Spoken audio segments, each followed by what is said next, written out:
We open the year by looking back at the other Starfield whodunit that Matt and I miss. Death on the Nile. I'm Chad. I'm Matt. And this is episode 90 of We Used to Talk About This at Work.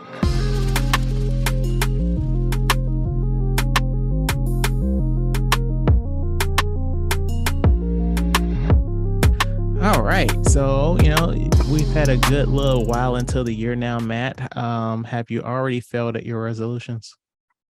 I don't do resolutions anymore because I will fail them. But with the new year, one thing I had to say, I got a great Christmas gift, and I've been using it so much. I love this gift so much. Feels like I've been missing out. And before I tell you, I think you already know what it is, but I'm about to draw it out for the listeners. Remember when I was telling you about how you should get a bidet? You was like, "Oh, we don't need a bidet. You can just do it the regular way." And then once you got a bidet, you realize what you've been missing out on, right? Yes. It changed my life. I got an electric toothbrush for Christmas. And man, this motherfucker changed my life. Like another picture is imagine you shoveling your driveway with a regular shovel, right? You're doing hard at work. Okay. That's a toothbrush. Right. Electric toothbrush is you got a snowblower out there. It's clear, it's getting everywhere. It's easy. You just hold it in there, it's doing work. It makes brushing your teeth so much enjoyable. No, I 100% agree with that. I've been using one for some time, and it's the fucking best. Right. I'm so disappointed in myself. I should have done this years ago. But speaking of electric toothbrushes, guest of the week, do you use an electric toothbrush? I've used them a couple times. I don't currently have one right now, but yes, I've used them before. You don't even brush your teeth anymore? I don't use electric toothbrushes anymore. All right. So this week we have, it's been a while since I've been able to say this, but this week we have another person we used to work with. I'd like to introduce everybody to Germeka. How you doing, miss? I'm doing well. How are you? I'm good. I'm here. It's good seeing you. I haven't seen you in what, almost 2 years, year and a half since you left. That's not true at all. We saw each other at City Foundry. Did we? We did. What foundry? City Foundry? No. What foundry? When it was just a food court. Okay. Because I was about to say everything's a blur. So yeah. That's COVID messed up everything in my life. COVID was happening during the time. It was like that's 2001. What I'm saying. I don't remember anything before COVID. My goodness. See, Matt, it be your own people, man. Hey, don't worry. I have a shitty memory too. So I'd be like the same thing. What foundry? What food court? Was I there? Okay. I used to have the memory of an elephant, but yeah, after that, I'm like, where you see me at? Absolutely terrible. So I guess I shouldn't even ask, do you remember any stories from when we worked together, huh? Yeah, I was trying to find one. I was like, no, I don't remember any stories. I don't even remember that guy, Chad. How'd you reach out to me? Okay, so I do remember, so we used to work together, and at the place we worked at, they had like these little, what would you call them? Like little groups that did things around committees, yes, that did things around the building. And I can't remember whose idea this was, but somebody was like, our committee should sell tickets to Six Flags to the employees, and we'd have like a Six Flags day. And I just remember like it felt like we were like drug dealers, like really trying to push those tickets because we had to like hit a certain amount of tickets we had to purchase. Exactly. We had to have purchased, and it wasn't a fun time. We did not make the work environment better. But did you reach your goal? Like just barely. Barely, yep. It was terrible. But all right. So what are you watching on Netflix right now, miss? So I just finished. Well, I've been so busy with work and I really didn't have time to watch anything, but my New Year's resolution was to set boundaries. So I've been taking time for myself and catching up on like old shows that I left off on like season 4 that are on season 9 now. stuff like that. Okay, so NCIS. No, actually, I'm not watching that one yet. But I just finished watching Good Girls, um, Dead to Me, and Did you not take notes? Let the Right One In. But I don't think I watched that one on Netflix. But yeah, and I'm also catching up on Arrow. Did you like Dead to Me? Yes, I did. I was like, is that weird that I actually like this? Is I that watched the the one first. with Christina Applegate, right? Yeah, Yes. yeah. So I watched the first season of it, and I really enjoyed the first season. And then my problem is when things take too long for it to come back for a second season, my love for it is not Mhm. there like it was the first time. So I haven't went back and watched it. Not because I don't want to, it's just my enthusiasm for it has not been there for me to go back and watch season 2 yet. And then I watched it, and my love for that season wasn't there either. I'm like, is it weird that I don't like it as much as I like the first one? I was like, oh, maybe I gotta watch it again. I don't know, but maybe I watched it at the wrong time. So we'll It's see. the third season out yet? No, not yet. Okay. Like I watched the first season also, and like I just couldn't get past the whole you killed this woman's husband and you infiltrated her life to become her friend, and y'all want to have a season 2 where they become friends. You killed her husband and Yeah. lied to her face. But then it reverses to where she kills the other girl's man. But he Mhm. That's how it deserved it. ends. He was a bad guy. Right. So now they both got. Now they're equal now. I guess. Until you watch season 2, then it's just weird. Yeah. Okay. And then so have you seen any of the film adaptations of Let the Right One In? No. Okay. I haven't seen the show, but the original foreign movie is like genuinely one of the best horror movies I've ever seen. Mm-hmm. And the American remake is just very unnecessary, and it didn't really have the gall to do some of the very interesting things that the foreign film did. But how are you feeling about this TV show? I enjoy it. Didn't like the ending, but yeah. I mean, I enjoy it because we were original, the actual movie. And I try to watch anything vampires if it's decent. And if I like it, I'll keep following it and so on. So did you see that what Interview with the Vampire TV show? Actually, no, I haven't seen that one yet either. Because you don't like vampires. Oh, I do like vampires. Look, did I even know about that one?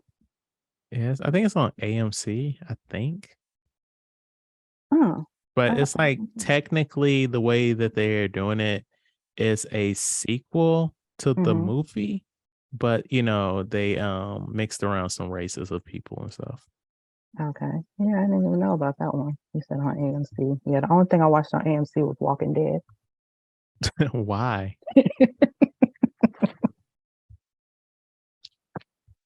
Okay. we all watched Walking Dead at one point. It all means is when did you jump off of it? She didn't. See, she's one of the few. Right. Exactly. You went down with the ship. Terrible. So you're a sneakerhead. Can you tell us about that? Can you tell us how much money in 2021 you spent on sneakers? No Without comment. incriminating myself. No comment. Okay, I'll justify it. How about this?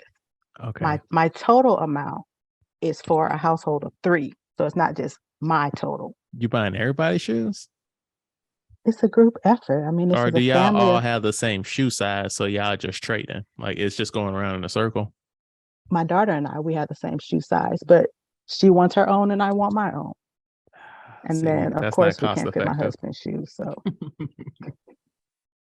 but the total between the 3 of us, I say since we actually started, technically, I'll say this, the ones that I can keep track of on StockX, I know the balance is like over 18K. How long of a period is this? 3 years. That's not including. What? That's not including when we get them retail. 18K in 3 years? I have Okay, no okay, words. 4 years. 4 years. Make it feel better. That still don't make it better. Shit. Okay, so for the sneakerheads out there, because I'm not one, but I'm just curious, what is your favorite pair of shoes? Your favorite? Okay. Yeah. You can go with your top 3 if you can't think of one. Okay. So I love Say that again. I love Jordans, of course. And then I also love Vapor Max. And then I got my first pair of Air Max 270. So it's still a tie between my Griffies and my Air Max 270. Mainly because I I know look about for the the Griffies, comfortability. though. I know about the Griffies. So I had to look yeah. up the 270s. Okay. So yeah, my top 4. Ooh, these 270s are 180. Are you about to have some imported? Oh, wait, these are 220. Shit. I hope my son don't grow up to be like this. He better come up to that age where he gonna be wanting stuff like this now. Mm-hmm. I mean, do you guys have the same shoe size? Maybe you could work some out there. He need to catch up. He need to catch up so we can. Now, just put some tissue paper in the shoe. Right. Wear 4 pairs of socks. You'll grow into it, son. Look, don't rush him. Because I remember at one point, like when we were getting them for my daughter, when her feet were a little smaller, the kid size is okay, $55, $75. And yeah, her feet just shot up. I'm like, you know what? We wear the same shoe size now. Mama, I don't want that. I want my own shoes. Yeah. Yeah, so we started off sharing for a while, but then after that, yeah, that's exactly what she said. Okay. So on this outline, you wrote preparing for upcoming events. What does that mean? So I am an entrepreneur. I You're have what? An entrepreneur. Okay. I have a health and wellness business where I make holistic products. I'm an herbalist. So I make everything from hair growth oils. I have beard oil and beard balms for men. I have detox patches. Where were you at when I was back there? There was a while when I was going through this. My beard wasn't connected. I was looking for some stuff so it could connect, but then I gave up that lifestyle. I just cut everything off. Well, see, what happened was there's this committee of blockers where I'm not supposed to advertise my business at work. Yes. So, yes. Say no I understand. More. Right.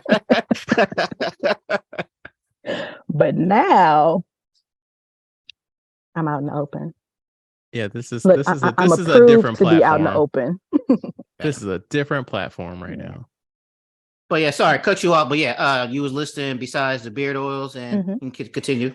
I have foot detox patches where you put the patches on your feet at night before you go to bed. And then when you wake up in the morning, the patch will be black from pulling the toxins out your body.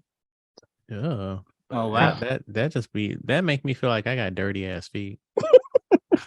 Well, it's not just pull it out your feet, just being out in the elements of everyday air and life and everything. Toxins just sit on our skin from walking outside. Right. Air pollution in it. Yeah, it pulls it all out. What else I have? I have wellness teas. The teas, they help with like hot flashes, mood swings. They help women with like PMS cramps, fatigue, anxiety, you name it. I have men's wash. I have women's foam wash. I have all natural lubricants. Everything. Yes. Okay. Okay. Everything is all natural. She gonna get you right. Whatever you like, whatever you need, she gonna take care of you. I didn't know we was getting a little blue. Okay. And so preparing for my upcoming events, I have 4 to prepare for with between this month and next month.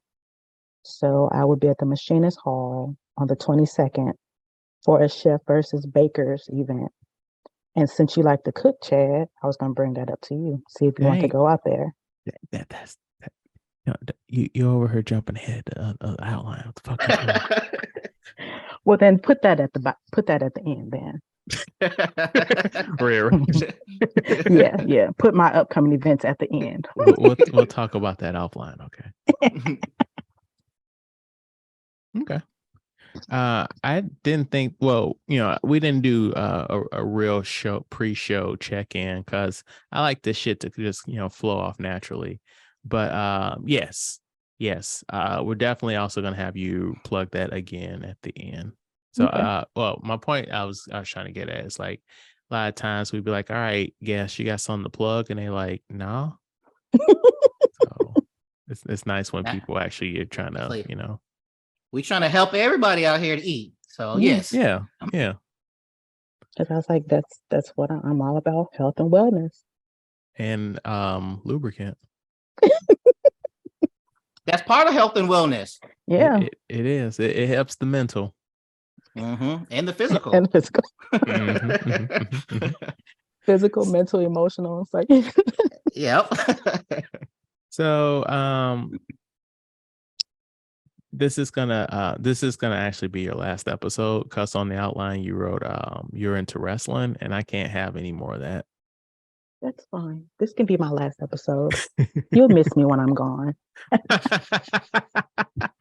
But go ahead, talk your wrestling with Matt. Like you put something in a group chat that we're in about wrestling, and I didn't understand what the fuck it means, and so maybe the two of y'all can explain this to me.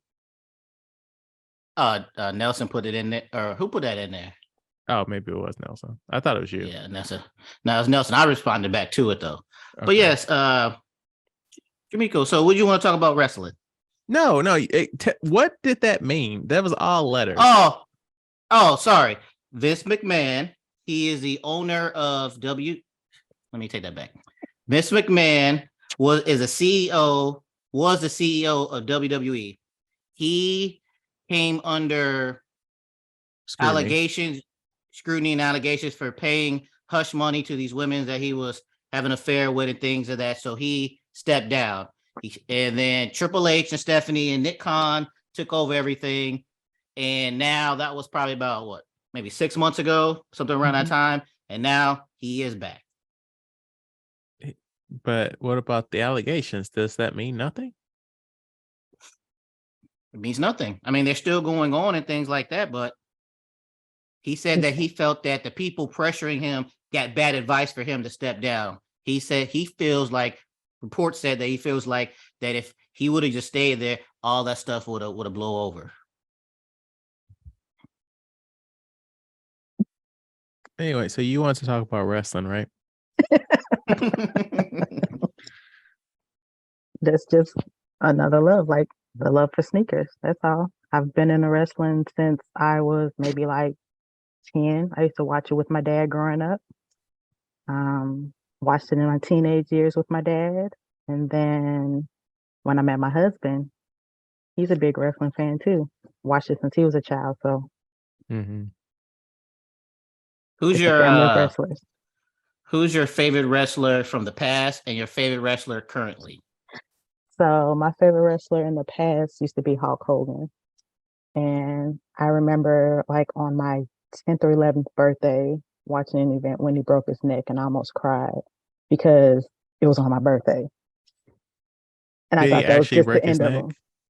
Or was it part of the show? I think he did. Yeah, I think he did. I'm not sure. I don't remember it too off the top of my head. And who's your favorite current one? My current one now, of course, is Roman Reigns and the Usos, the whole bloodline. And then Day female, one. that's right. And then female, he's like, who are they? My favorite female is, of course, Bianca Belair, but I won't admit that to my daughter or my husband. Why? Because they love her and it makes me mad. Oh. Well, I agree with you. Yes, Curly, Roman Reigns, number one, the Bloodline, Sami Zayn. That whole storyline is the best thing on TV. Love it. Yeah, my favorite wrestler from the past was Bret Hart. I love Bret Hart. Mm-hmm. Chad, I know. Did you ever watch wrestling even as a kid? I've seen some wrestling. Like I remember on a school trip somewhere, we had like a charter bus and somebody brought like a VHS of some wrestling, and it was like something with Undertaker doing Undertaking. Doing undertaking? Okay. Mhm. And that was enough for you to get in. Well, not get in. That was enough for me to be like, I'm good. Uh, but speaking of wrestling, I missed out on a golden opportunity. Just like the major promotion in the States is WWE, the major promotion in Japan is New Japan Wrestling. Yeah, I've heard of And this. they have the biggest event of the year for WWE is WrestleMania. That's their biggest show of the year. They bring out all the pomp, stamps, celebrities, shit like that. In Japan, they have Wrestle Kingdom. And Wrestle Kingdom was on January 2nd in Tokyo. And I missed it. And I missed it because honestly, I didn't think about it until it was too late. But the reason I bring this up is Sasha Banks. Chad, does that name sound familiar? Nothing to you? She was on The Mandalorian. Yeah, I was gonna ask, was that the one on? Okay. Okay, yeah. So she left WWE. Her contract expired on the 1st. She became a free agent. She showed up in Tokyo in New Japan, and she's gonna be wrestling for them. Wow. Oh wow. As no more Sasha Banks, as Mercedes Moné, because Mercedes is her real name. Mm-hmm. Does WWE owns the name Sasha Banks? Yes, Yes. trademark. Oh, All 99% of names are all trademarked by them. Like you have a select few who go by their real name, but like now WWE would never allow you to go by your real name. Like you have the select few like John Cena. oh, that's his real name. Mm-hmm. Yeah. Oh, I thought that was the station. Yeah, but like majority of times, because they're gonna copyright that just in case if you leave, you can't go like this, go to a different company and use that same name. But like, there's only like that's like only one company in America, and you'd have to go to another country, right? Technically 4. There's 4 You in have America. You have WWE, you have AEW, you have TNA, and then kind of you have NWA, but that don't really count. So technically, you have 2 big ones. You have AEW, that's on TBS and TNT, and then you have WWE. In NWA New World, no, that's NWO. I was gonna say Order. What's A? Oh, you do know a little bit of wrestling. National Wrestling Alliance. Is that on TV? Is that big enough to be on TV? It was on like what was those smaller channels called? It was on some shit or whatever. Then it was on YouTube for a while and things It's on like some that. shit. But yeah, Okay. yeah. But Billy is AEW and WWE. Those are the biggest ones in the US. Okay. Well, none of that was interesting to me, just so we're all clear. Have you watched Ring of Honor or PWG? I've seen clips of Ring of Honor throughout the years on YouTube and stuff.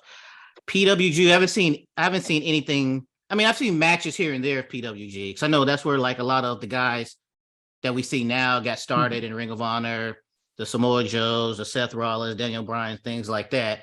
But on a consistent basis, no, I haven't been able to watch it. Okay. But yeah, Tony Khan, Chad, the Vince McMahon of AEW, Tony Khan. Okay. Is he an old gross man like Vince McMahon? Actually, no, he's young. He's only like 39. Backstory: his father, I forget his name, owns the Jacksonville Jaguars. Really? So that's why he has that bankroll behind him, where they created this new thing. But he bought Ring of Honor. That's another smaller wrestling company, and he's going to try to make it their own thing. So that might be another company in the future too. Did either of you see Fighting with My Family with Florence Pugh? No, No. I did not. But I know is exactly what it's about. It's about Paige Yeah, like or should we watch this? Soraya.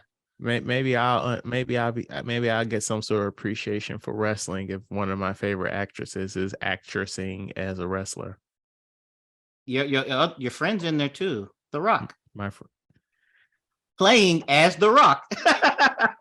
oh my It's weird. goodness, such a stretch It's for him. yeah. Dwayne Johnson is playing The Rock in the movie because he's The Rock in wrestling. Yeah. Does he? Because this movie takes place in the past. Oh, and you haven't seen it. I wonder if he wears like a headpiece because he had hair back in the day. Oh yeah. I don't know.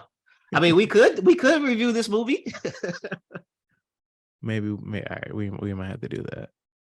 But pushing forward, I see that you have been tackling some stuff from our best of episode last week. Yes. When I was going through the list, I marked down the stuff that you and Rachel said was your best of that I would need to check out, and I decided to watch The Menu. Okay. Have you seen the First thing, menu, Germeka? No, I haven't. Okay. so first, I want to say I don't know if you guys ever went in detail what the movie was about. Maybe you guys just said it was good, right? I feel like I mentioned there was a episode like whenever I saw it, like the week after, I mentioned that it was like about a restaurant and it had like commentary about like foodies and shit, and the guy that plays Voldemort was like Voldemort knit the fuck up. He was the head chef. Really? Mm-hmm. Oh, see, I didn't recognize him with a nose. See, that's a problem. But I believe you and Rachel undersold this fucking movie. This movie is great. Yes, that's why it was on our list. But I'm just saying, like, you guys should have hyped this movie up a lot more. This movie is fucking great. Hype it up to Germeka. All right. You have, without spoilers, so you have a select group of people, wealthy people go to this exclusive island for this exclusive meal from this exclusive chef, and things, sure, I don't know how to say it without spoiling anything. Things happen. Yeah, Things happen in a, see, you talking about we undersold it. Like, yeah, that's why we undersold it. right, because I don't want to spoil it, because that just, I mean, you're right, because if you would have told me that beforehand, it would have lessened it a little bit, because it is a complete surprise what happens and how it happens. Right. So it is a, will you call it a thriller? See, that's the thing. In some circles, I even saw it as a horror movie. I think it's a dark comedy. But okay, even me saying it's a comedy is kind of a spoiler too. Right. So it's a thriller. We're beating around the bush on this because we don't want to spoil nothing for you, and that is the meat and potatoes of this movie, pun intended. Yes. But definitely anybody out there, go watch The Menu. You will not be disappointed. It's not boring in no parts. Everything's exciting. The less you know about it, the better. Like, it is very intentional while we're walking around this, because it's like stuff starts to happen. You're like, oh, okay, that's weird. And then it just starts to escalate where you're like, oh, wait a minute. Wait. And it's like, wait, what are we doing? Why are we doing this? Why are they doing this? what kind of movie is this? I thought we was just going to be doing X. Why are we doing Z? Right. That's what I said. I thought it was just going to be about cooking, a menu. But nah, it's a lot more than that. Yes. So I don't even watch the trailer. Just watch the movie. You won't be disappointed. Also, like, this place, so like the whole conceit of like this is a restaurant that you have to go to by ferry, and the island is the restaurant. It's based off a real place. Oh, really? I didn't know that. Yeah. It got shut down because like I'm not sure What happened? how. What happened in the movie? Basically. So the restaurant culture, like inside the kitchen, is very toxic. Like, and I'm not even talking about like the sexual harassment stuff, which I want to be clear is not good. But there's a lot of toxic shit in those kitchens. Like, Mhm. I'm gonna mention it in a second, like the bear, like shit like that. Mhm. Like, Right. so it got shut down because of like stuff like that. Okay. But yes, please go check it out. You won't be disappointed. Okay. What And else you got? the other thing is, I finally finished the second season of Alice in Borderlands on Netflix. What was the first season? Alice in Borderlands. What was the first season about? Oh, what was it about? Well, It's a what is this show about? okay.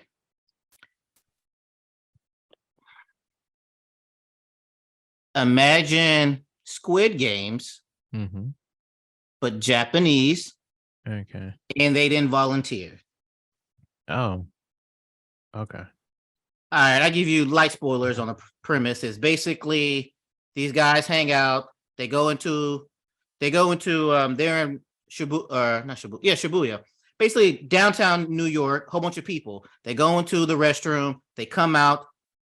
Traffic. There's a lot of pedestrians. Everybody's gone, and basically they have they have to participate in these squid-like games to stay alive. You have 5 days what they call your visa. If you do not complete these games, you cannot renew your visa and you die. But then also you have to compete in these games, different games and challenges where you can die, but if you win, your visa gets extended, plus you get a playing card. Now, the premise of it is once you get all these playing cards, you can go home. So you have to survive. Okay. Okay. And this is good.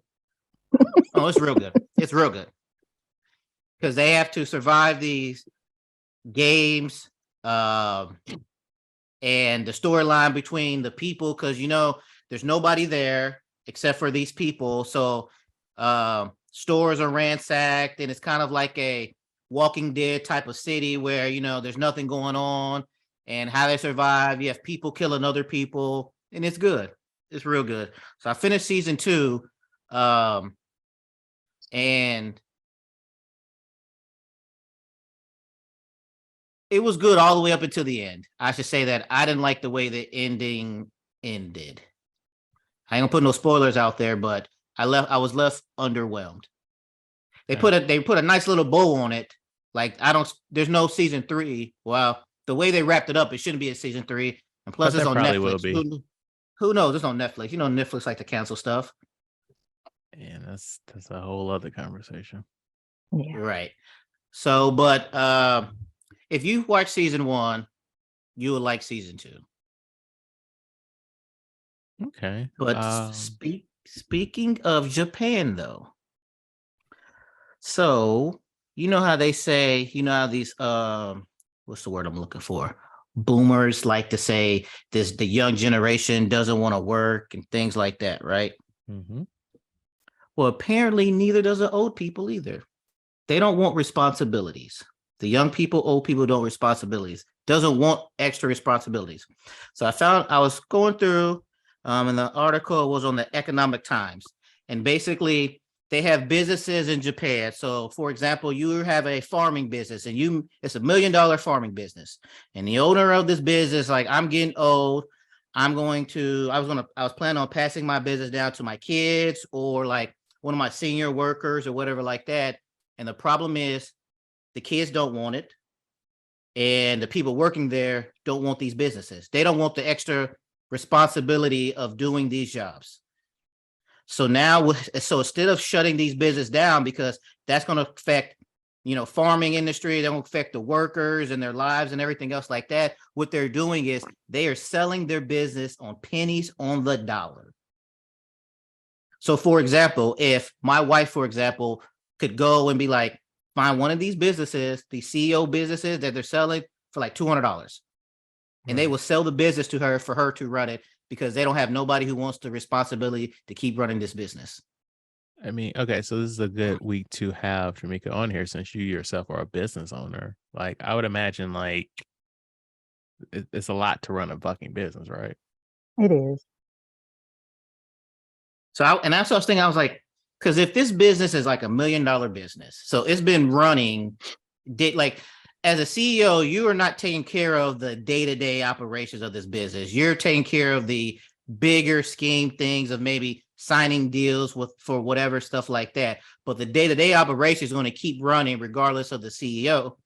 So I'm just surprised that nobody, like these people are not wanting to have that responsibility. And they're just like, nope, I don't care. I don't want to do it. And they leaving these owners to be like, I just got to get rid of it. And they're just selling it for so cheap. Do you yourself want like that kind of responsibility though? Like, if some shit's really going down, y'all doing some illegal shit, you going right. It's like, what's the catch? Well, the thing is, I guess it all depends. If I get it, even now in my current job, I do not like, right. The more top you are, the more shit you have to do, the more you're responsible for and everything else like that. But if you are somebody when you're like we'll say 25-year-old me who was looking for something, like I really want to do some things. Hey, now I don't have to start a business. All I got to do is just keep this business afloat. I mean, you don't know what kind of debt they have. Right. I mean, of course, you'll do research and things like that too, just like anything else. But I just crazy. It's not just, it's multiple business like that. Right. And I think like Japan is having a problem with this to where like, so I know I've talked about it before about how they are just selling these houses that nobody wants to live in and everything for like pennies on a dollar. They already have a low birth rate. Right. And that just reminded me of there's a couple of restaurants in the St. Louis area over the last couple of years where like they were family owned, and then like the kids didn't want the business and they couldn't find anybody to buy it, so like they sold it. There's one, I can't think of the name of it. It was in the U City Loop. It's like right there on the end. It had like burgers and chicken wings and stuff. It's like right there on the end, right by that laundromat, if you guys remember. No. Okay. My memory, remember? What's the name of it? Chicken something? No. It was like their last name or something. Yeah, they closed like maybe 4 or 5 years ago. And then I remember seeing an article about like a Jewish daily that was like a staple of the St. Louis area that was closing because of that very reason. And Rachel and I tried to go, but my dumb behind, I was like, all right, let's go on Saturday. And she's like, okay. That's like when you're supposed to be at Temple. And so, you know, they were closed for the day. So, and I was like, shouldn't you have known this, Rachel? It's your culture. All right, get out of here. But yeah, it's like, you know, I don't know. I don't fully get that, like the kids not wanting to keep your family business going. Like, I get you easy money, but that's your name on it, you know? Right. So don't be surprised if a year later turns up, I own a farm somewhere in Hokkaido or something like that. I Tell him just mind his. Right. Do what you need to do. All right. Do what you need to do to keep your business afloat. Right. How like we want to do stuff or leave a legacy for our family, and then stuff like that happens. Like family doesn't want to take over; they don't want the responsibility. Right. And then and that's the biggest thing too, where it's like I can't shut it down. All these. What about my workers? What about the suppliers and everything else like that? So it's just like I just got to get out of this, and hopefully whoever takes over keeps it going. Right. So what did you guys do? You guys do anything special for New Year's Eve? No. New Year's Eve. We always go to the in-laws house and eat soba. And we used to watch the show called Downtown. It's basically where comedians come and It's like a variety show where comedians go and they do these acts and stuff, and if they laugh, then they get hit with this paddle. I But they see. got canceled though.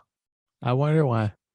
No, not because of that. Nah, this has been on for years. Japan is all into that. It had canceled because of during the COVID times.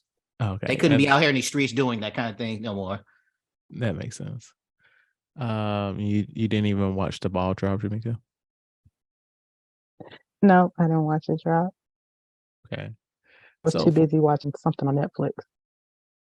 But speaking of do you do that? Do you still do that? ball drop Like stay up to midnight and do that thing? to watch the ball drop? Yeah. Fuck no. Or stay up to midnight. Right. That's what I'm saying. Like, I stopped doing that years ago. What is the point of staying up to midnight? I'm No, old now. Nothing happens at midnight. I mean, Right. if you out and stuff, stuff happens. Well, I get it. If you were out at a party or doing whatever, but if you at home, why am I staying up to midnight just to struggle to stay up to midnight, watch whatever show, drop the ball, maybe text some people Happy New Year, and I'm going to sleep. Let me get that good rest so I could be refreshed on the first. I hear you. Well, So I'm a I night owl, so I'm always up at night. right. And I hate myself, so I'm always up late and up early. So What did yeah, you? I'll say, what did you do on the first? so yeah, I watched movies. New Year's Eve. So I ended the year watching a classic that I never saw before. That like it was fucking excellent. Like I gave it 5 stars. Like I watched the 1987 movie Wall Street with Michael Douglas and Charlie Sheen.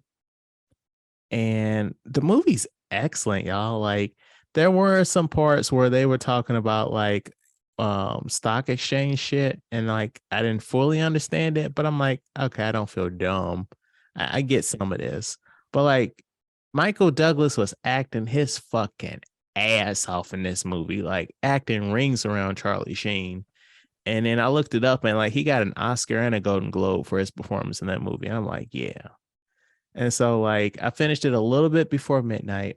And then right after midnight, I popped on Wall Street 2. And that has Michael Douglas and Shia LaBeouf. And that shit was ass. It was fucking terrible. Who was in the first one? You said Michael Douglas and who? Charlie Sheen. Charlie Sheen. Okay. And the second one was Shia LaBeouf. Okay. Yeah. That Shia LaBeouf one was bad, y'all. Like And where did that one come out? it came out 2012, I think. 2011, 2012. I don't know. It's like Shia LaBeouf was miscast. And then like they were adding characters because like in the first movie, Michael Douglas had a son who's like 3 or 4. And in this one, they're saying he also had a daughter. But like if you do the math, the daughter would have had to have been a couple years older than the son. And they only showed a son in the movie. And then they were like, oh yeah, your mom died. And like the actress that played the mom was still alive when they filmed the movie. So they was just being haters and shit.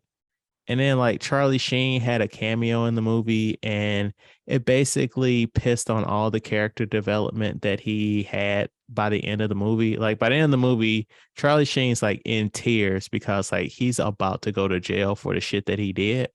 And in this one, he's like a rich asshole. Like basically, one of the plot points of the first movie was Michael Douglas was going to buy the company that his dad worked for and fire everybody and sell all the parts off. And so, and by the end of it, they stopped it, but illegal shit happened along the way.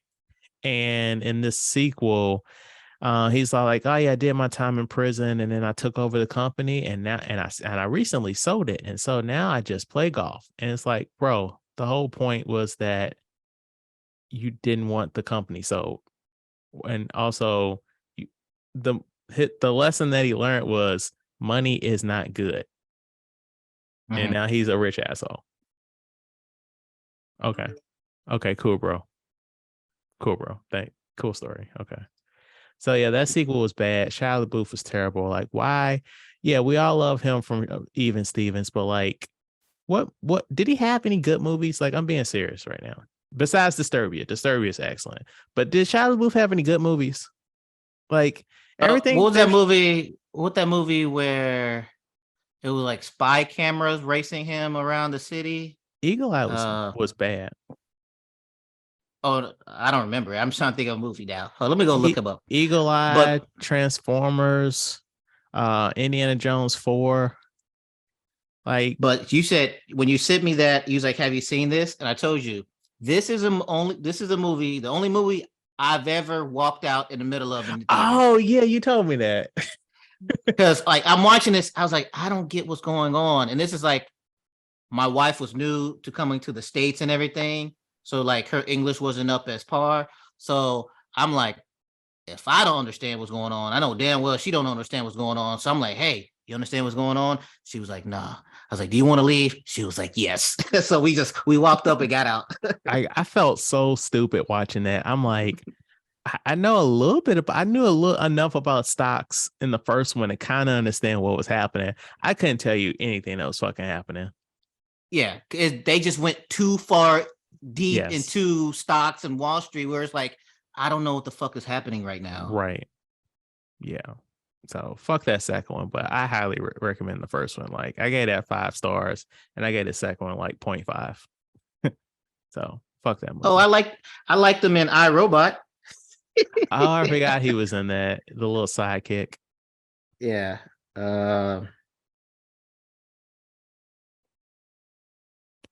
And I also like you watched The Menu. I watched all of The Bear in one day. In what? It was so fucking good. Have you seen the show, Germeka? Germeka? This my screen had froze. What did you say? Look, I was still looking at the menu like what was Shia LaBeouf in that I liked besides Disturbia? I'm with you, Right, just iRobot. That's it. I'm like right, nothing right, else. right. Have you seen or heard of The Bear on Hulu? No. So it's a show about a guy. He worked at like one of the best restaurants in the world, and his brother dies and leaves him like this shitty restaurant in Chicago. So he moves back home to try and run it, but like he's getting like all this resistance from the staff. And he's trying to turn it from like just some shitty, greasy ass sandwich place to like a nice restaurant. Not saying like what he came from, where you gotta wear a jacket to go in there, but like just something nice, like something you could be proud of.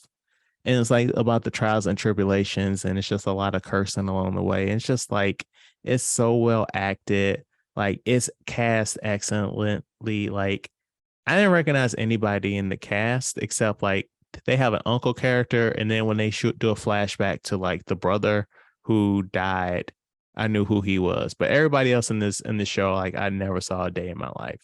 And it just feels like, there's some things you watch where it feels like they didn't hire actors. They hired people that actually do whatever the job is. Mhm. Like it feels like that, even though like everybody in this show is an actor. Okay. So it's one of the best shows of 2022, and I wish I would have watched it last year so it could have been on my list. See, now I like that how, that was on my list of best, and how I watched And your Rachel's too. rate. Yeah. How we went back and we watched each other's stuff. But I'm waiting for the one where I go back and watch some stuff and I'm like, man, Chad, this shit was garbage. I don't see how you say that's the best shit ever. That shit was go me. This was some bullshit. But so far, so good. Yeah, but also like so I've been kind of in this mode since before I watched The Bear, but I've really been like cooking more at home. But I really did some stuff this week. Like I cooked every day this week. So like I made like honey ginger salmon cubes and stuff, and I was marinating that shit. And I got some sesame seeds and like so, had the little garnish and shit. Like I even made a fucking sauce. Like it was just restaurant quality. Excellent. Did you have a white rag on your shoulder and everything like a chef? Did you have an apron on at least? Well, my rags aren't white. They're like they're gray because like white ones like stain so easily. Right, right. But When you I put on the don't table, did you do the chef kiss? the chef's kiss. Hmm. Yes. All my food is très bien. Okay. I don't have an apron. Like I wouldn't really have it anywhere to like hang it up at. But yeah, so I was crushing that. And then like I hit Matt and his wife up and I was like, all right, I'm making karage, which is Japanese fried chicken. I'm gonna need y'all opinion on it. And Matt was like, thumbs up. And Matt's wife was like crickets. And I was like, oh, okay. All right then. So like I really It looked good. Okay. Couldn't taste it. It looked authentic though. I give you that. It looked good. I appreciate that.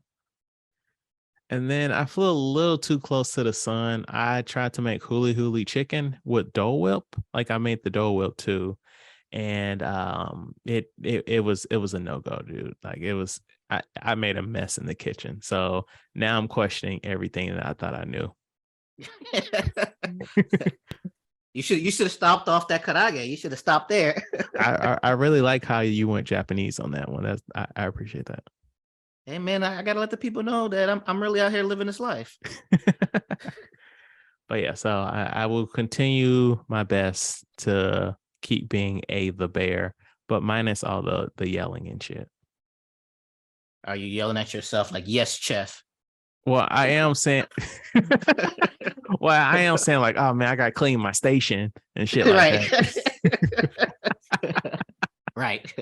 So I am saying stuff like that. But yeah, so I also from the library I got the Callisto Protocol. Like I only played a few minutes of it so far, and I have 2 takeaways. Hopefully I'll be done with it next week. This is kind of like a horror video game.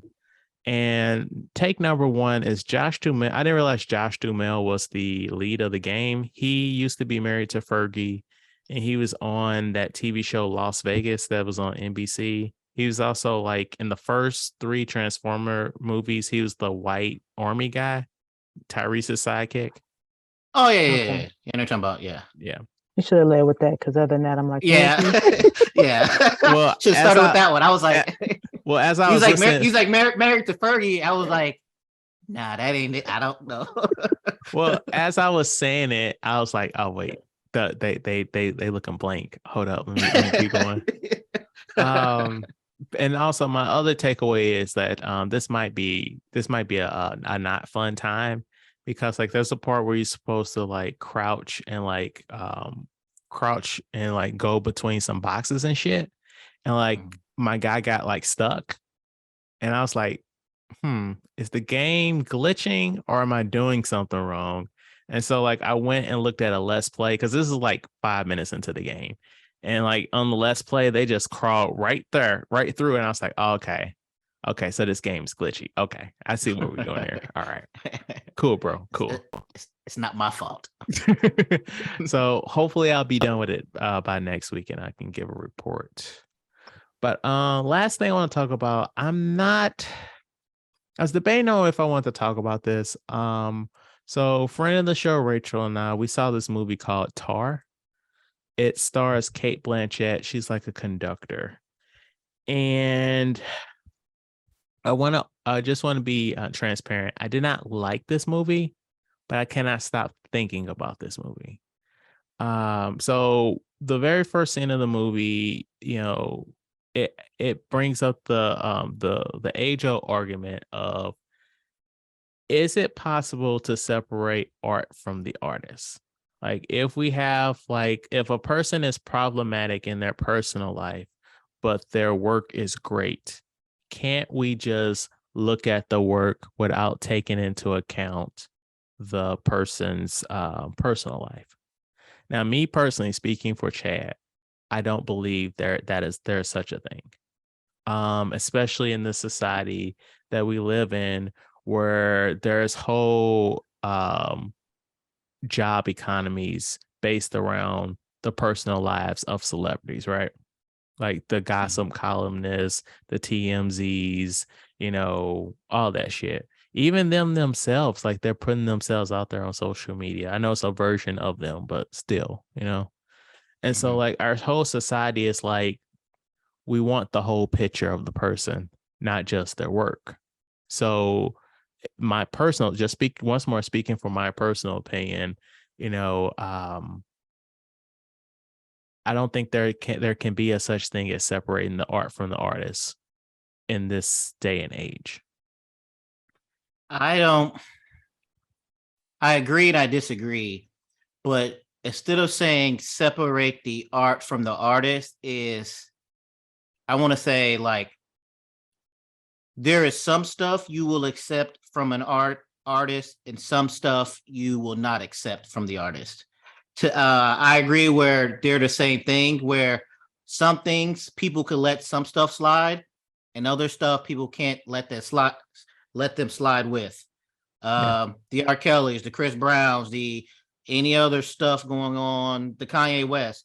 I think it all depends on the person individually. Maybe whatever the artist done or has done, they've held a personal, like they've been through that or they know somebody. So it means more to them as somebody who's never been through that and they just really like that person. So I think it goes down to the individual person, how they feel about the situation. Me personally, I can separate the art from the artist. I may get crucified for this, but like I still listen to certain R. Kelly songs. Not saying that it doesn't have anything to do with me, but I mean, I still listen to R. Kelly. I still listen to certain songs by Chris Brown. I keep them personal. I mean, I keep it separate, so it doesn't bother me. Okay. Right, because my me and my wife's song is a Chris Brown song, but like me personally, like the R. Kelly thing is like it's different. Where it's like, say if he was a murderer, for example, but it was like the little girl thing. So like now when I hear the songs, I picture him singing this to little girls and things like that. But it's like two things. Come on, Step in the Name of Love. That's always going to go hard and things like that. But it's just like Right. it's hard to do it. It goes back to individuals. Yeah. Trying to think, has there anybody I was like, no, I am done with them? As I think, is there anybody that you guys said, all right, regardless, like you used to like their music or movies, and you're like, I'm 100% done with? So for me, yeah, I can easily be like, I won't listen to this artist, this musician, because for me it's easier to avoid music than certain movies. So like I want to be like, yes, fuck Kevin Spacey, right? Like the rape shit that he's been up to. But then like there are some movies where you're like, Usual Suspects is a pretty good fucking movie. Right. So then, then you have to weigh things out. Right. I mean, like you said, the music thing is easier because we are not. You can It's just easier hit to get skip. rid of music. Yeah. Yeah. But like these movies where it's kind of like the less you know about somebody, the better. To where, like, you see all these celebrities that we grew up with and we idolized or we loved and everything, and then now once you realize, perfect example is Hulk Hogan. I used to love Hulk Hogan. He's a fucking racist. What'd he do? He was caught on camera, or he was recorded without his knowledge, saying that his daughter, well, she's like, he basically, in his own words, I don't want you to date a nigger. And he was saying that how I don't care, and then he was like, well, if you do date a nigger, won't you date a rich one that plays basketball, something along those lines. So then he was recorded. What's the word I'm looking for? He didn't know he was being recorded, and basically, long story short, he sued whatever website, Gawker, I think it was, who released it and everything. And actually he won. Hulk Hogan won that lawsuit. Because but then also WWE basically not suspended him because he don't technically work for them, but basically, they got rid of all like the promo pictures of him in it and everything. They took him out the Hall of Fame, which is not really a real place, and everything else like that, to like 6-7 months till this shit died down. But like in my mind, I used to love Hulk Hogan. body slammed Andre the Giant at WrestleMania 3 and everything else like that. But now Hulk Hogan's a racist to me. Yep. So it's like these people that we're growing up with, is like once you realize these how, like, and also Hulk Hogan had become a racist last year. He's been a racist the whole time. I just didn't know about it. Right. So it's like the lesson now with social media and all this other stuff that we're learning about these people's attentions and personal feelings. It's like, oh, these is how you really are. Yeah. Mm-hmm. And like that's kind of like the movie and like the conversation Rachel and I had at the after watching it. Like, it's like over 2.5 hours long and it's pretentious as shit. And so like when I text you about it, I was like, you wouldn't like this movie because we didn't like that movie. And I know you have even less of a tolerance for long, unnecessary movies than me. Mm-hmm. But like, no, it's just. No, I was gonna say, I'm not gonna watch this. So what did she do? Okay. Yeah. So basically I will say this. Before seeing the movie, I knew that like the first hour is set up. Like you're seeing her do these little things that you're like, that's interesting, but nobody's calling her out on it. Like so she's a conductor in the orchestra, like a famous conductor. Like she's famous. Like she's an EGOT, right? So she's done movie scores and all this stuff. And she started this program to like get women into orchestra. And so she likes to take out her young students to like lunch and hear what they've got, hear where they're coming from. And my door is always open and you can call or text or email me at any time and shit like that. So you see her like having these lunches with these young women. She's a lesbian. And also like there's something weird going on with her and her assistant who was one of her students, but like she's intentionally like holding her back from getting a good position on the orchestra because she likes her where she is as her assistant and maybe more. And so then in the second half of the movie, you learn that one of her previous students committed suicide. And even before the suicide, like that student would get brought up every now and again, and she talk about how like unstable she is, basically blackballing her in the whole community. And once she died, her parents sued her because they're like, we have emails and evidence that you had a sexual affair with your student, and when she wanted to stop it, you blackballed her essentially. And so like she was getting canceled in that way. And then like a whole bunch of other stuff just started to like fall apart in her life to where they was like, you got to go, my dude. Okay. So what I got from the movie was it doesn't matter man, woman, black, white. We live in a time now where if you doing some dirty shit, you about to get canceled. That was my takeaway. Rachel's takeaway was that she felt like the movie was trying to humanize people that do these things that, that ended up getting canceled. And I was like, I could see that because like you follow her throughout the whole movie, So, yeah. So would you recommend this to people? No, because it's long as shit and it's pretentious. It's like just like Wall Street 2. They are using all those orchestra terms, and I didn't know what the fuck they was talking about.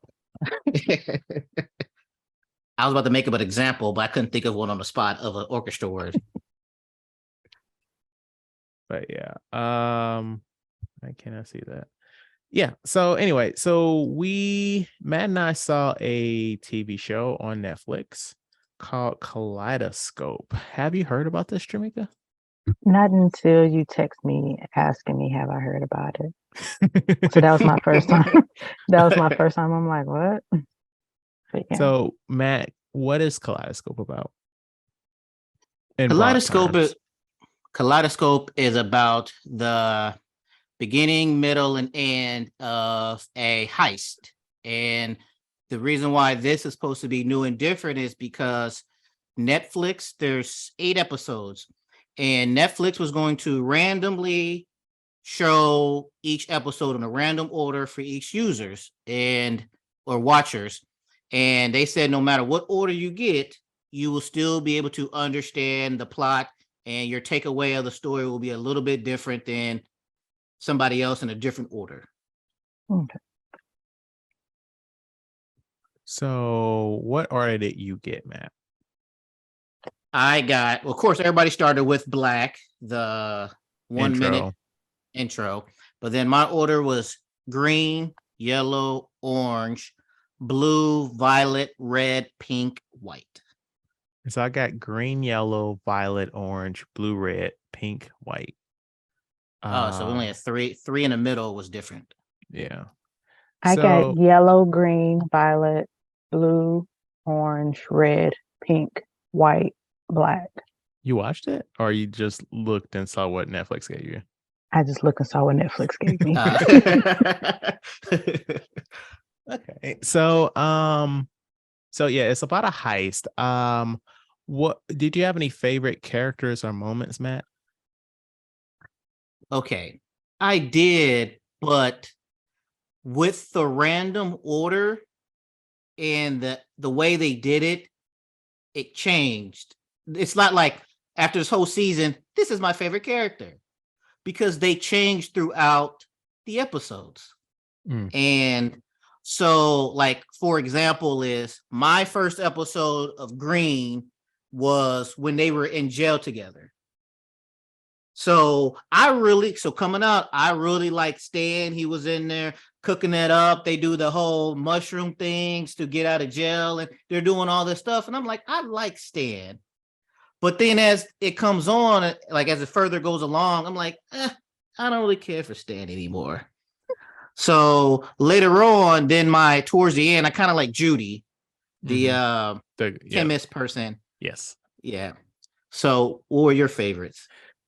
Yeah, Judy was my favorite, even though she did some stuff. But like, yeah, she was a really interesting character. Light spoilers, like she is a chemist, and so like you don't really see that kind of character be a woman. But also, like, she was like locked into like a very toxic, abusive relationship.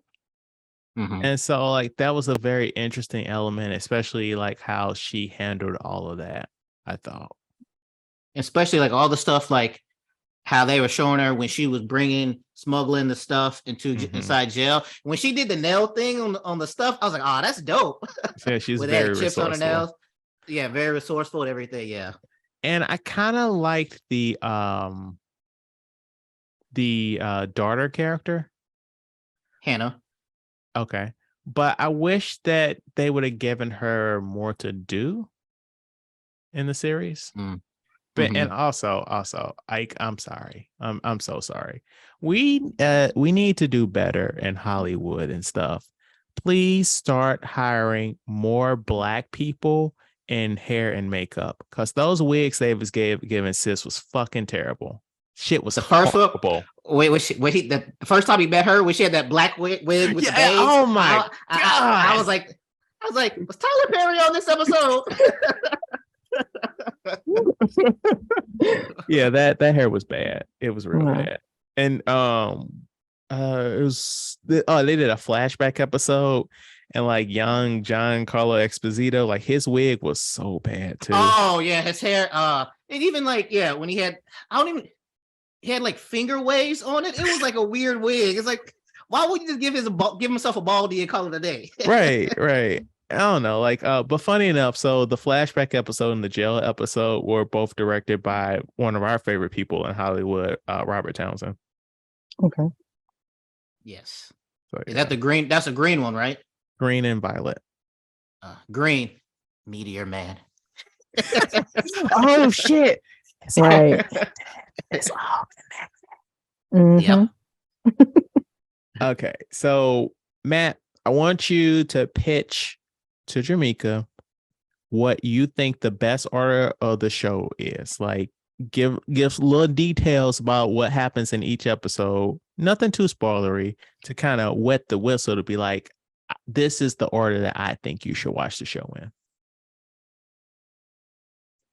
I thought about this. I didn't write the order down, but honestly, I think the best order will be to As It Happens.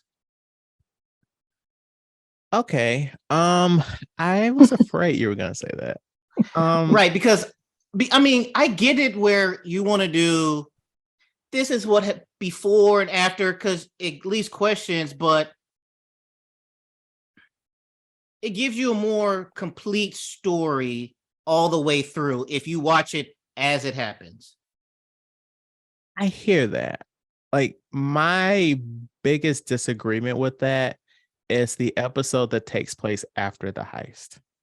Because in my order, in everybody's order, the white episode is the episode where the heist actually takes place. And Right. so you're talking about episode Pink is the one after White, or yes. it happens after White. Yes, it had no pink red. Red is the morning after. Okay, Pink is 6 months later. Oh, okay, yeah. So see, or go ahead. So the red episode opens and you're like, they did the heist, but something's wrong. And like it opens like that. Like it opens where like they're speeding away on a speedboat. Like everybody's bruised up. Like one character's like hugged up on another person, but it's not like a sexy hug. It's like, what the fuck did we just go through? Somebody else is like crying, and another person was shot in the ear, like in the side of the head, and you're like, what the fuck happened during the heist? And then it flashes back into like immediately after the heist, and like everybody is ready to kill each other because they're like, where's so and so? You tell me where's so and so. Like, yeah, you know, stuff like that, where it's like something went very bad on this heist. And like I feel like not knowing what happened on the heist makes that episode so much better, because it's like, who is dead? Are you telling the truth that this person died? Are you lying? Did you steal the money? Is the money coming? Why isn't the money here right now? Okay, we got the money. Did you skim some off the top? Like, it's just so many questions, like what happened, to where I don't agree that specifically in that instance, we needed to have seen the heist before that. I get that. Because you're right. Because when it happened, you're like, where is everybody at? The only problem with that is, I mean, no, you're right. That episode was exciting because you don't know what happens. But then on the flip side of it, when they do show what happens, and you're like, I don't know if we said this at the beginning. Well, you should already know by now. We're spoiling the shit out this. We're not spoiling this for her. No, you're not. So I will say I didn't like what the daughter did at the end. I kind of figured she did that once. What was it in the red episode? Like at the end of the episode, she made a comment to somebody, and I was like, oh, I think she did I think she did something. But yeah, I didn't like that. But I did think it was funny because like once I watched the whole series, I went back and watched Red again, and like, I don't think you did this. I don't think you went back. But like when the bad guy, he comes into the office, like the second the door closes, like to go into the office, she comes in. Like the second he walks in the office, like she was waiting on him to come back. And I thought that was a really funny detail. Okay, I don't remember that. But also I will say I hated the purple episode, and I wish that wasn't in the show. Which one was that one again? The flashback to when they were younger, when they were 24 years. When they were, okay. Because it's like, I feel like it's better to, I know like the old saying is show don't tell, but like me specifically knowing why Giancarlo Esposito is mad at that man, like what they showed me, I'm like, I don't think that I don't think you should be mad at him, because like that was a situation where maybe he could not have done the right thing, you know? And that's what, and when he saw him later on that last episode, he was like, you waited 8 years for this. Is it what you thought it would be? And he's right. He held on to that and made it bigger than what it was, and he blamed him for that. So he took all of this time to do that to get what? Right. So I don't think that I narratively, I don't think that we should have saw that. Mm-hmm. But if we have to keep everything in, I think the best order for the show is open with Green. This is the main character. He's in jail for some reason. We don't specifically know why. And he decides to break out. And then we have the yellow episode where they put the team together. And they also have to do like a mini heist. And in the orange episode, there's repercussions from that mini heist. And then in the blue episode, we have something. So part of their plan gets fucked up. And so they have to like adapt to like, they have to make a change so they can do the heist. And then after that, you have red, where it's the morning after the heist. Pink, 6 months after the heist.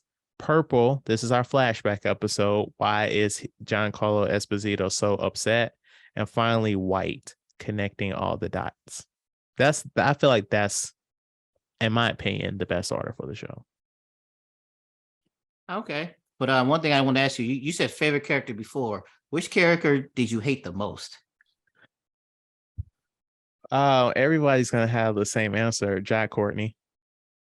Who's that? The Australian dude. No. The husband? That was... No, the FBI agent. Yes, I hated her. So I hated her, right?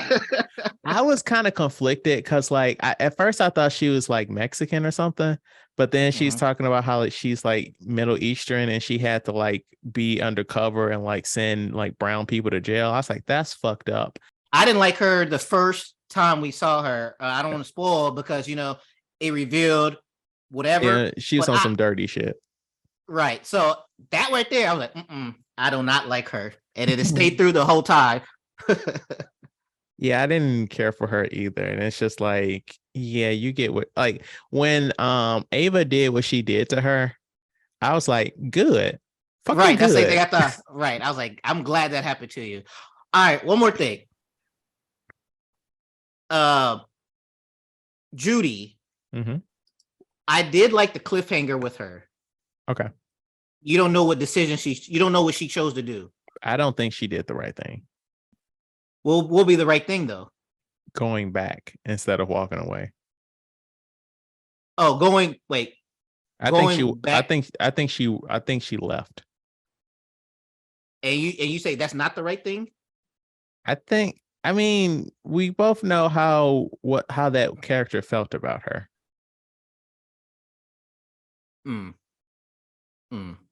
Okay, so the right thing would have been going back there, but okay. I thought the right thing was for her to keep it going. Difference of opinion. Right. Maybe it's because the different episodes I watched in my different order. Maybe. But all right. So let me ask you all this before you move on real quick, just out of curiosity. So for both of you to not like the FBI agent based off what she said and how she was, so would that permanently blacklist her or cancel her in your mind the way in Diary of a Mad Black Woman, everybody hates Charles now? Oh, like I need to see her do this in another movie. Right. And then I'm going to be like, all right, why is she always playing this type of character? Maybe that's in her heart. That's in her soul. So let her do it one more time in another movie. Then I'm going to be like this. Okay. Yeah. You got to go. Yeah. No, I mean, I get it. I mean, it was her job, and it wasn't necessarily that she was like the cop trying to take them down, because like I get that that's her job, but they were just doing a little too much with her storyline. And it's like it's always interesting to where movies where we know these are bad guys and the bad guys should be caught by the good guys. But every time we always end up rooting for the bad guys. And we're like, we never root for the good guys unless it's something unless you do some like heinous shit. Well, yeah, the first thing that came to mind was something like a Die Hard or Lethal Weapon, where yes, you're rooting for the. I guess it all depends on who is the main star of this movie. Is who we root for, Mm-hmm. because Die Hard, Lethal Weapon, the police are the stars, so we root for them. But then you have stuff like this movie, the Fast Heat. and the Furious movies. Yeah, when they're the bad guys, we root for them Mm-hmm. instead of the police. I mean, you Has have there more time. You understand where they're coming from. right, right. To answer your question, I can't think of a like a movie off the top of my head, but there was a I remember recently I saw like a Disney original movie called Alley Cat Strike. It had what's that black boy that was on One on One, the one with Kyla Pratt and Flex. Okay. He What was he his played name? he played Kyla's little boyfriend, little light skinned boy. You Mm-hmm. said Alley Cat what? Alley Cat Strike. So in that movie, the white guy is the lead, and he's like like he's our protagonist. We follow him, but he's the fucking villain of the movie. And like the black kid, he's trying to be a good guy, trying to be nice to him, and the white kid's like vilifying him. And I'm like, I fucking hate this lead character. Like you're giving me the opposite feelings here. I hate this guy. Right. So I mean, there is some, Yeah. but overall, my last thing for this I would say is with this random thing, do you think this will be a new trend that other shows will try? Probably. Because I I say like a thriller will work. Maybe. Oh, I don't think a horror will work. Maybe an action movie could work. Yeah. If you did it in pieces, but I don't know. I think that I mean, I don't think that you have to be really intentional with the writing in a show like this. Mhm. And so I don't think a lot of people would do it, but I think it would be interesting as like a romantic comedy where like the show starts with the first episode. Well, I don't know. At some point, like they break up, right? And other episodes are like just like different things. Like, okay, in this episode, he meets her parents and it goes bad. And like, is this why she decides to break up with him? Or they go out and for a nice fun date day. Is this why he decides to propose to her? Like that, I feel like there's stuff that you could play around with that where it's like the continuity doesn't need to be so tight. Mhm. But I don't think there's a lot of things that could properly give justice to this kind of format. I give them props for trying something new. It was Mhm. different. Yeah. But all right, y'all, let's close this out. This week we discuss Death on the Nile.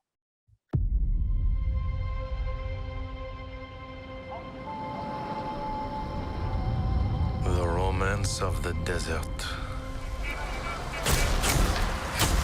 has the power to seduce.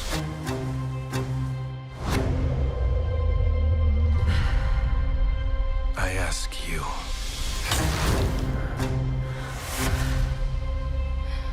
have you ever loved so much?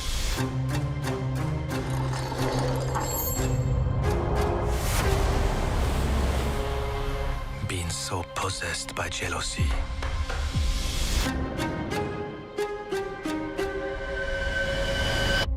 that you might kill.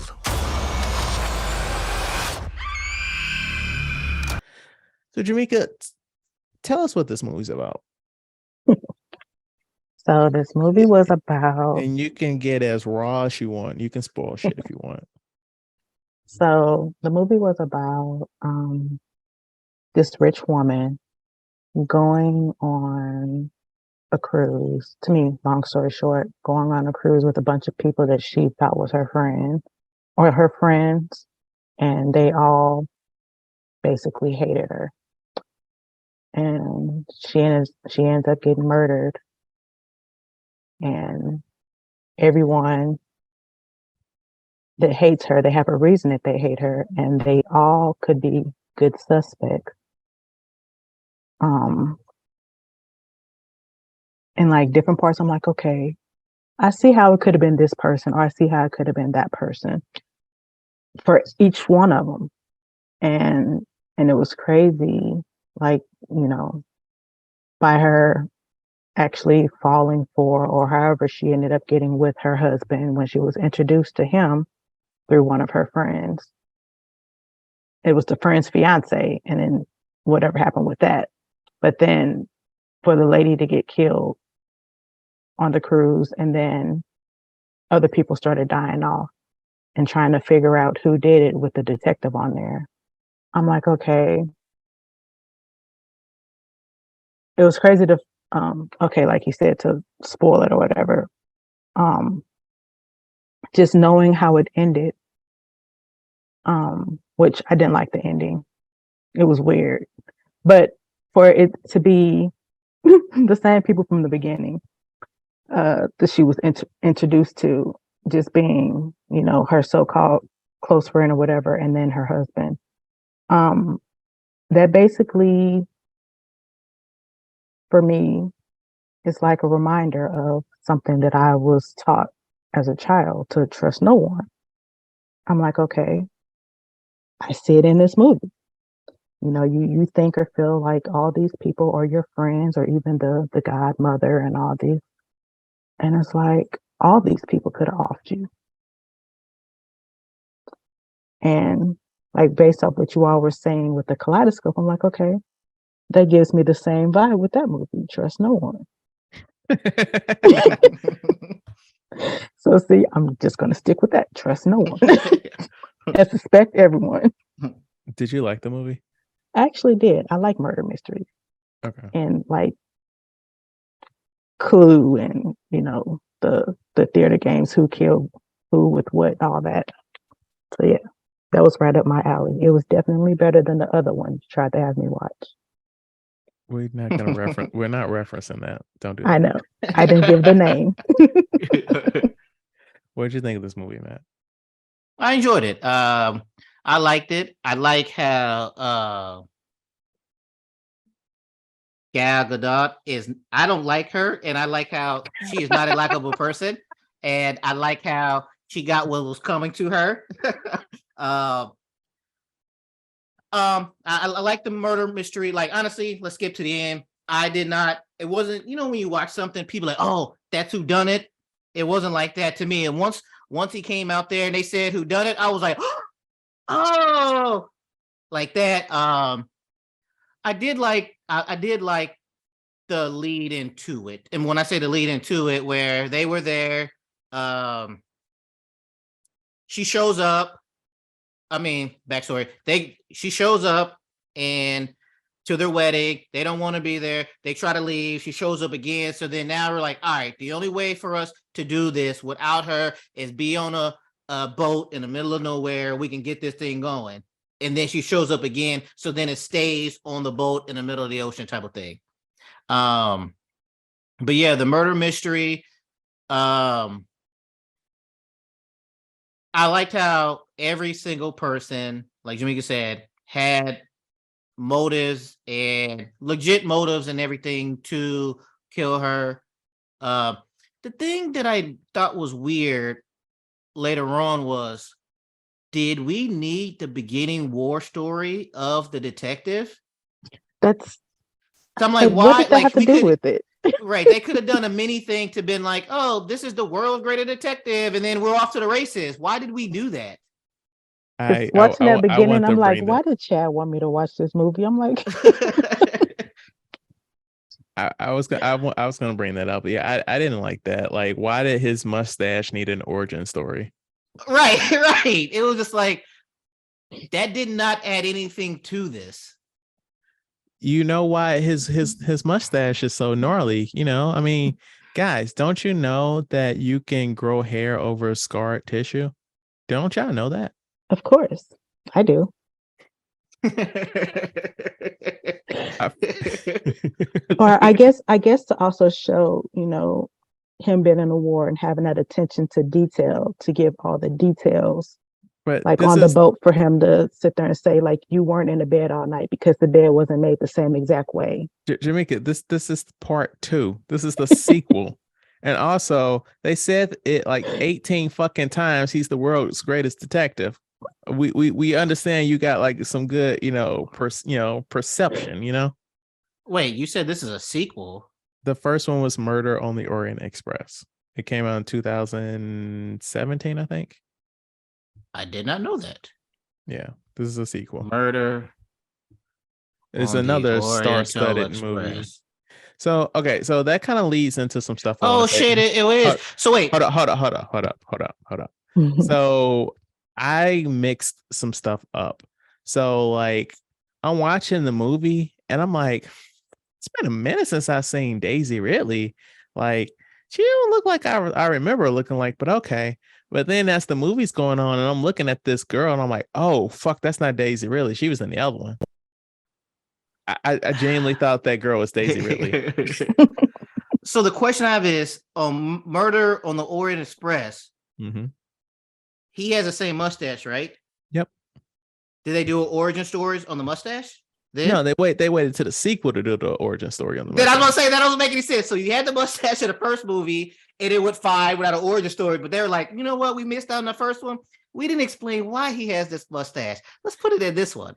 I feel like that was probably a response to fan reaction because these are based off Agatha Christie books, and in the books it was like he has a mustache, but it wasn't like some ridiculous ass mustache that they gave him like in these movies. And like there were even like old TV movies of like different adventures that this character had, and he just had a regular fucking mustache.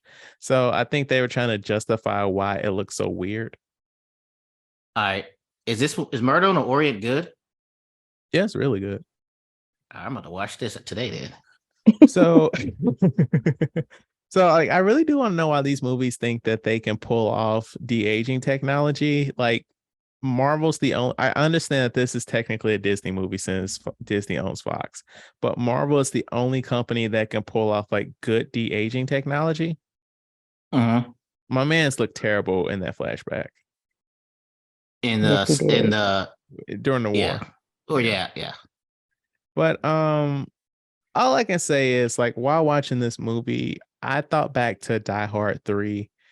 There's a bit in Die Hard 3 where like the villain's number 2, he says to Jeremy Irons, he's like, stop toying with him, Simon, and just fucking kill McClane.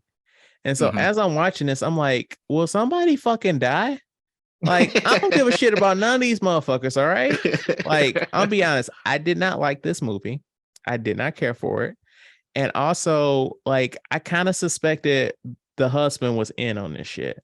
Because it's like, how did his ex-fiance know every single place they were going? Where's the leak at here, right? And it's just like, it's really interesting how, like, they left him alone in the room after he, quote-unquote, got shot. And so like only thing I was wrong about, because like I suspected the fiance was in on it too. I thought Russell Brand was part of the scheme too, because I thought that he was all like, oh, okay, I'm gonna dress your shit up like you got shot, and we gonna split this money. But like no, I suspected the husband the whole time, and I didn't think that I thought that I was going to have a bigger problem with the people in this cast because I am not somebody that can separate the art from the artist. And so there are some problematic people in this cast.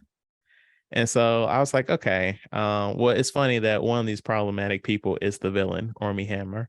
But but like Letitia Wright was in this, and I was like, okay, this is fine. Everything's fine. But no, I didn't care for this movie at all. So, Rachel, if you're listening, you was on some bullshit putting this on your list, girl. Oh yeah, I wouldn't have put it on my list of best. I wouldn't say it was bad, but no, it's not. It's good. I think it's an all right movie. I liked it. At first, I was like, okay, what is this? And of course, just looking to see. I'm a sucker for murder mystery, and like you said, it's a spinoff of Agatha Christie. which is one of my favorite authors. So I was like, okay, I'll keep watching this out of curiosity. Yeah. Yeah. But all right. So what do you guys think the Rotten Tomatoes score of this movie is? 75. Agreed. Don't do that. Well, that's what I was gonna say. So All right, I changed mine. I will go with, I'm trying to think high or low. People go with a good mystery. Let's go with an 80. 82. 62% with an Ah. 82% audience score. Oh shit, I got up to 82 exactly right. Well, you are the audience, but you're also a critic, so you're wrong. Right. All right, trivia. How many times total has Death on the Nile been adapted to the screen? So we're counting films, TV movies, and TV shows. A, 1 time, this. B, 3 times, or C, 4 times. How many times has this story been adapted to the screen? 1, 3, or 4?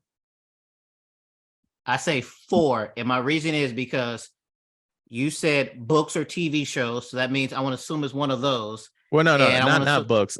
Movies, TV shows, or TV movies.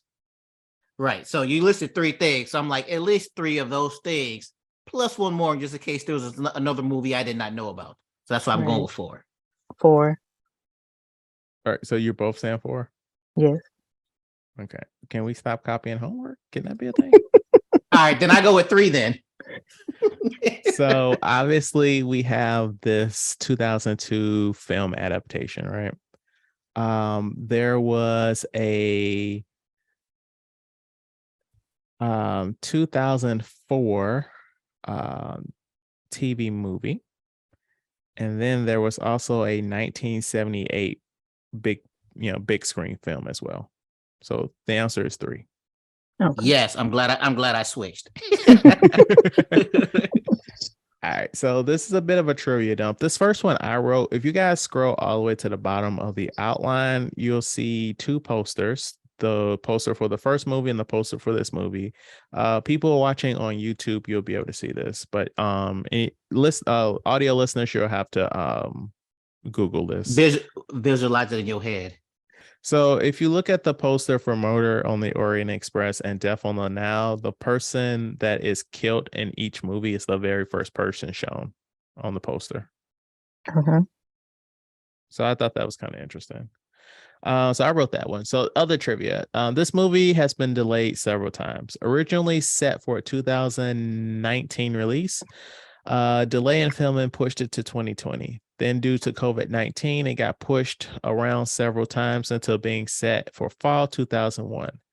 Then April 2021. It was pushed back to February 2022 due to the Army Hammer allegations. And we won't really go into what he did, or excuse me, allegedly did. The details of the main detective's military service, tragic love, and the facial scarring that prompted him to grow his iconic mustache were all invented for this film. Despite writing dozens of novels and short stories featuring Poirot, Dame Agatha Christie did not delve too deeply into his past. Because who cares about that, right? We're here for the adventure, the mystery, So that's all I got. I want to thank you for coming on and agreeing to play with us this evening, Germeka. Thank you for inviting me. Yeah, you're welcome.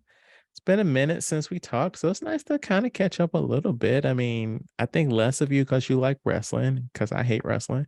But we can get past I think that. more of you because you like wrestling, and Chad got some good friends. But why don't you plug your small business and we can get that information once more. Okay. So again, like I said, I have a holistic health and wellness business. The name of my company is Mika Brielle, I have a website. The website is www.mikabrille.com. And we'll also put that in the show notes. And yes, like I say, health and wellness products. I have everything from hair growth oil, beard balm for men, foot She's detox patches. she's got that anal lube, y'all. Yeah. Feminine wash, men's wash, lubricants, detox patches, teas, you name it. You have a pain that medication isn't working for, I got you. Then, like I said, the 4 events that I have coming up are the Chefs versus Bakers at the Machinist Hall on January 22nd. So if you're not doing anything, stop on by. Then I have a vendor social at Mid Rivers Mall. That will be pre-Valentine's weekend. Okay. And then I have like 2 Black History Month expos. One will be at the North County Rec Center on February 18th, and then the other one will be at the Machinist Hall again on February 26th. All right. And once more, I appreciate you coming on. And thank you guys so much for listening. Please rate, like, and review our podcast on your platform of choice. If you have any feedback, please email us at weusedtotalkpod@gmail.com. Like our Facebook page, We Used to Talk About This at Work, and follow us on YouTube, Twitter, Instagram, and TikTok at We Used to Talk Pod. Next week, come back to hear our thoughts on the Christian Bale Netflix original movie, The Pale Blue Eye. And like always, I don't know if this was a good episode. I don't know if it was a bad episode. But whatever you think about it, talk about it at work. Thank you for listening.